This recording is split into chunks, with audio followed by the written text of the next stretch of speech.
വാശി ഉണ്ടെങ്കിൽ ചെന്ന് വാങ്ങിച്ചിട്ട് വരാനല്ലേ പറഞ്ഞു. വാശി ഉണ്ടടാ. എന്റെ ചോറിലാടാ നീ നിന്റെ പെങ്ങളും കൂടെ മണ്ണ് വാരിയിട്ടത്. ആ മണ്ണുള്ള ചോറ് തിന്നിട്ടാണ് ഞാൻ എന്റെ പൊന്നു വാങ്ങിച്ചോണ്ട് വരുവാടാ. അതിന് എല്ലാം എന്റെ തല പോവാണെങ്കിൽ എനിക്ക് ആ തല വേണം. നിനക്കൊക്കെ കഴപ്പ്. കാരണം നീ ജീവനെ കണ്ടിട്ടില്ല. അതാ വിനാശത്തിന്റെ മുമ്പിലെ ആ കള്ളന് എന്റെ ജീവിതത്തിന്റെ അടുക്കളാണ് അളകി കിടക്കുന്നത്. ഞാനല്ലടാ കയറി തൂകേണ്ടത്. നിന്നെ പോലുള്ളവർ ഇങ്ങനെയൊക്കെ ചെയ്ത ചേട്ടത്തേടുകളും തള്ളകളി കെട്ടും വിട്ടുകൊടുക്കാതെ ഫൈറ്റ് ചെയ്ത് എന്നെ പോലുള്ളവരെല്ലാം അത് ബാധിക്കുന്നത്. നമ്മുടെ കാരണവന്മാരായിട്ട് 10 പൈസ നമുക്ക് ഉണ്ടാക്കി തന്നിട്ടില്ല. പക്ഷെ നമ്മൾ പഴയ്ക്കും. കിട്ടുന്ന സിറ്റുവേഷനിലെല്ലാം എൻജോയ്, അല്ലാത്ത സിറ്റുവേഷനിലെല്ലാം ഫൈറ്റ് ചെയ്യും. അത്രയുള്ള ലൈഫ്. ഒരു ഫോൺ കോൾ ചെയ്ത് ഈ മുറിയിൽ ഇപ്പൊ ലക്ഷങ്ങൾ എങ്ങനാ? അതാ ക്യാരക്ടർ, വിശ്വാസം. അത് കുത്തുവാളെന്ന് അജേഷ് ഉണ്ടാക്കിയെടുത്താണ്.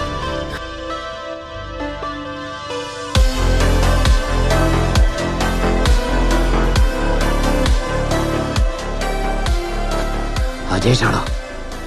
അജേഷ്